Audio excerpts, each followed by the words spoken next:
kuno amantiidhaan nama ka seenaa jinjimoo kana faatu al-shabaabiitu baalee jiraa jedhamee gabbe. Baalee keessa al-shabaabiitu jira jetti seenaa jinjimoodhaati. Baalee keessa al-shabaabtu jira. Mee ragaa as baasi. Memma ummata kanarratti al-shabaabii jira jechuun nama gartee shoorarkee isaa sadarkaa addunyaatiin barbaadamu jechuudha organiziin sun.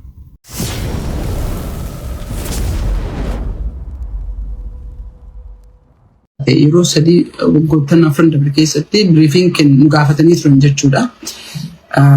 Xiqqoo qaccee qabee ka dubbadhee jedhe Baalee keessa al-shabaabtu jira.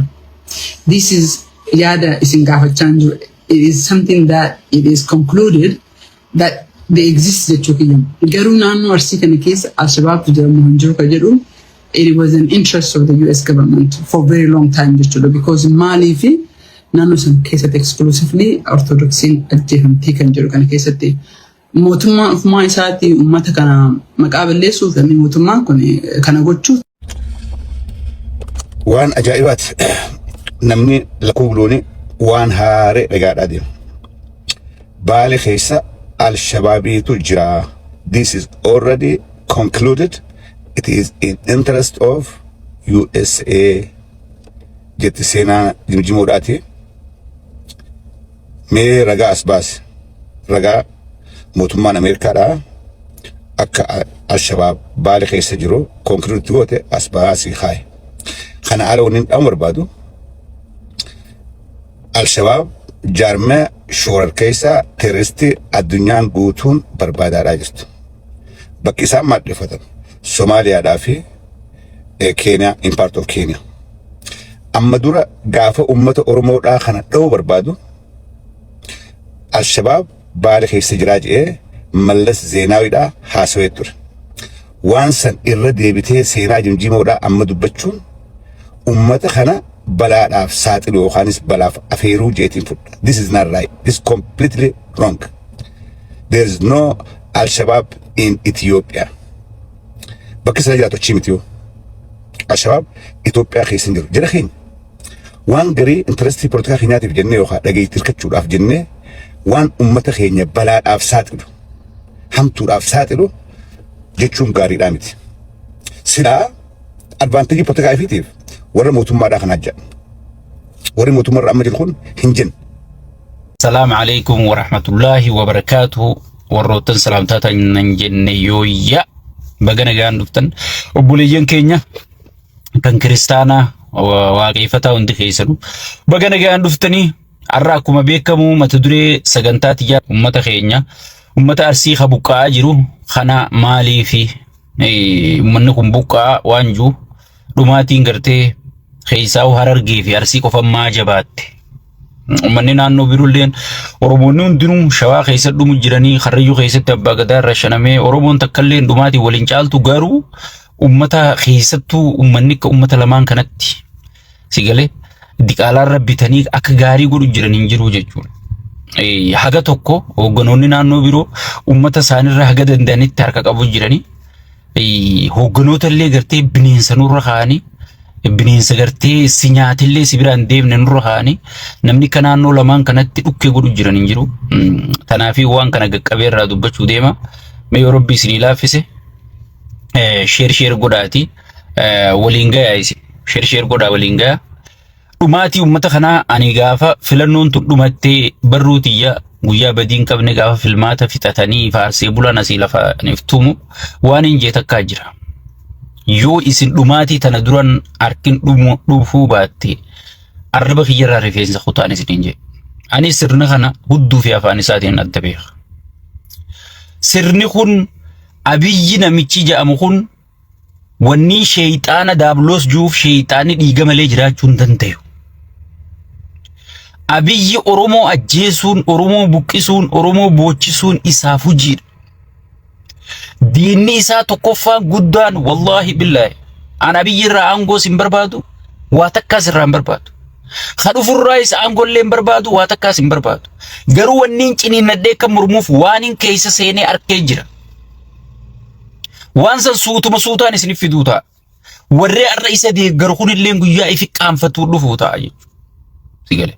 Yoo Rabbi dafee nu dhaqqabee bineensa kana dafeechi sossoosuu baate waan Oromoon ta'uu teessu bineensi gaaraatu hin ta'u sigale bineensi gaaraatu hin ta'u namichi kun namni inni jibbu diinni isaa guddaan sabboonummaadha oromummaadha tokkummaadha ijaaramuudha inni wanni inni jibbu nama ijaaramee waliin dubbatu abaluu teenya nama waliin juu arkuun barbaadu jechuudha nama wal qoodu khawal nyaatu khawal jibbu khawal raasau khawal balaaleefatu khawal tireefatu khana wanni inni barbaadu jechuudha oromoo iddutti wanni inni buusee bara 8 dhufe khana jechuudha sigale sadarkaa namni gartee ollaan gosummaadhaan ibidda walirraa fudhachuu dhiise sanirra gahee jechuudha mee adeemsuma namicha kanaa laali amma namoonni gariin magaala tolchee finfinne tolchee maal tolchee siinja yaa obboleeso waan meetira tokko gadi hin geenye oggii kanarraa gammayte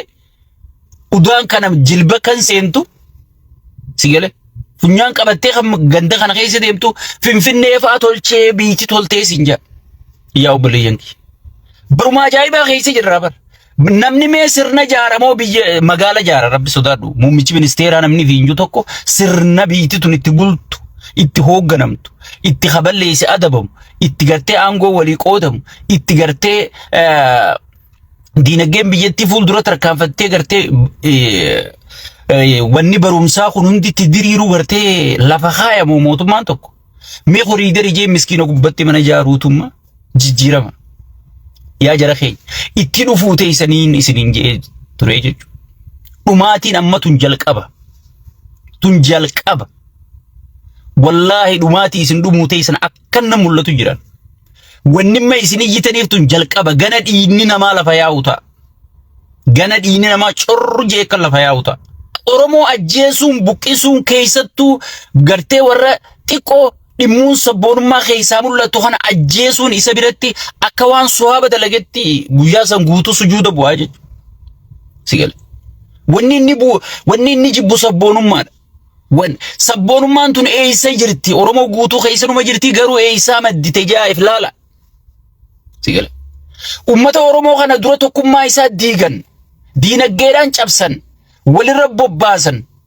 sigale walirra bobbaasan arra kunoo amantiidhaan nama ka seenaa jinjimoo kana faatu al-shabaabiitu baalee jiraa jedhamee gabbee wahuma si keessaa dhalateen si cabsan daafuma si keessaa uumamteen si cabsan sigale kanumaan dura si cabsanii jechuudha memma ummata kanarratti gartee akkas jechuun al-shabaabii jira jechuun nama gartee shoorarkee isaa sadarkaa addunyaatiin barbaadamu jechuudha organiziin sun kana jechuun qaallicha kanaaf akka gaarii daandii haxaa'uudha ummata kana buqqisuun sirriidha ummata kana godhu jirtu kana sirri godhu jirta al-shabaab keessaa baasuu jirtaa jechaanii jiranii afaan siyaasaati waan akkanaa tanaatu gartee akka gartee shayxaanni kun dhiiga si dhuguuf haala mijjeessaa jechuudha kanaafi gartee tokkummaa keessan eeggadha bineensa keessan ka gartee duraan jala yaatanis firraa eegaa wanni isin jennuuf tanaa jechuudha arra ummanni kun buqqa'eeti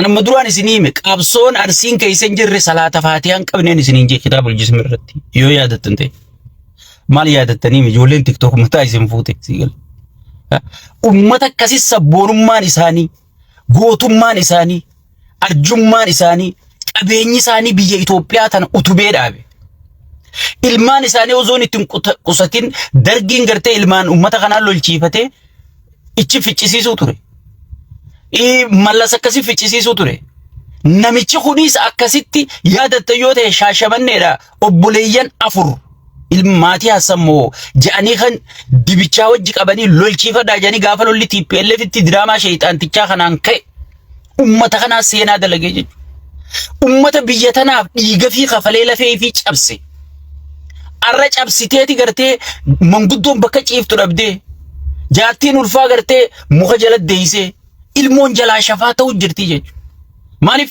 ilmoon turuggee oowwasaniin gabbaatu huccuutti maruu barbaaddi dheengeetti kennuu barbaaddi deeytuun tun gartee aanan itti qabuu barbaaddi sigale kanarraa deeytuu meeqaatu gartee dhalana du'e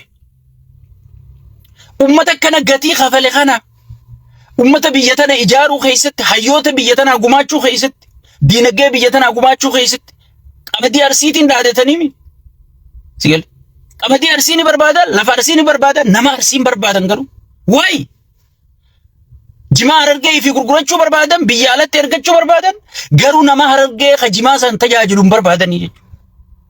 Bar wahuma akkamtu ummata kanarra dhufe wahuma akkamtu nu qabatee an qiyaamaan baran konfiisiin ta'a yeroo takka ummata bakka nu gabroonfadhu gibira ni kafalla nuti dartee warra si mormullee duran dhaabbannu wajjin dhaabbannu sigale qabeenyallee hoodho gibirallee kun akkana humnaa ol nu feete marhabbani kafalla rabbii jii nu dhiisii jee kadhate akkamittiin isin dhiisaa jiraachuun qabdanii jeeti xaragu jira bannamichi. Amma sagalee ta'uun guyyuma tokko dubbattee sigale hidhiif cicciniintee takka poostii takka viidiyoo takka ol darbitee kara geemii keetii kutuu miti. Haga deebii harkattutti itti fufuu qabdaa jechuudha. Sigale.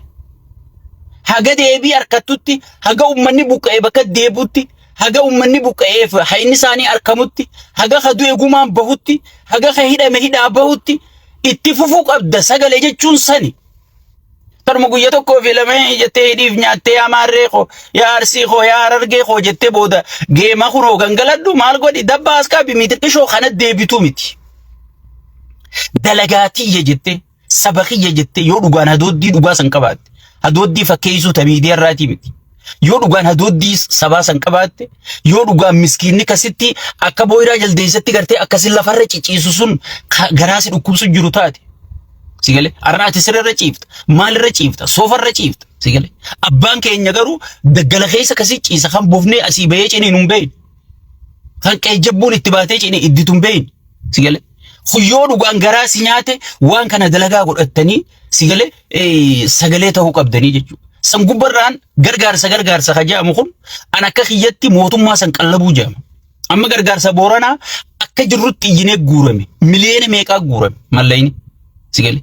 Haga abbootii qabeenyaatiin baatutti miliyoona meeqaa guura. Wanni sun hundi baay'ata godhatee jechuudha Shimallis. Sigale. Milishatti hin jaaratanii jechuudha. Baay'ata mootummaa cufuu jaama sigale. Baay'ata shiftaa cufuu jaama mootummaa maaltu jiraame. Baay'ata shiftaa cufuu jaama sigale. Yoo maallaqa asii walii qabdee kan gata ergitu taate baay'ata shiftaa cufuu jaama. Uummata keenya hirachiisu kanaa booda. Boolaalee hoogganaa dhugaa dammaqaa mokonnomfaa. Taa'ee barqoma dhawatee ummanni Amaaraa bakka jirutti hidhatu qaba jee bro. Ummanni Amaaraa bakka jirutti hidhatee rooroo dhorkachuu qaba jee bro. Kun sinin naafsisu ati. Sigale. Kun sinin naafsisu. Fannoon jenne bar maalin jenne amma takka jaan waboon warri mirgaa falmusun isa qote maarree qote waboo akka bineensa guyyaa dheeraa dirooyin ariyaati. Hoggimmoo hujiidhaa waboon isa qote. Hay. Dirooyiniin waboo barbaadee dha'u sun eessa qote shiftaa maan dhoyin shiftaa mana amantii gubumaan dhoyin dirooyiniin sun eessa jira hoggis Arat kiiloo tetteenyaa harkina jaame buufaan abbaan rooba roobsisu sun sigale arat kiiloo tetteenyaa garra jaame hoggii cherchiin tawaayidoo gubattu maaliif shiftaa san dhaqee laaleen dhaye dirooyiniin gartee shiftaan dha'u isaaniitu gartee wal tahee akka ummanni kun buqqa'u godhe. Dachiisan barbaadaa jiran qabeenya ummata sanii barbaadaa jiran malee ummata san barbaadaa jiran osoo dandahee dachiin sun osoo ummata san guutuurraa liqimsitee dachummaan qoftiin haftee fi wallaahi gammachuu guyyas albaatiidhaan istanyaa godhaan siin jee qallicha biyya jedhaniin kun.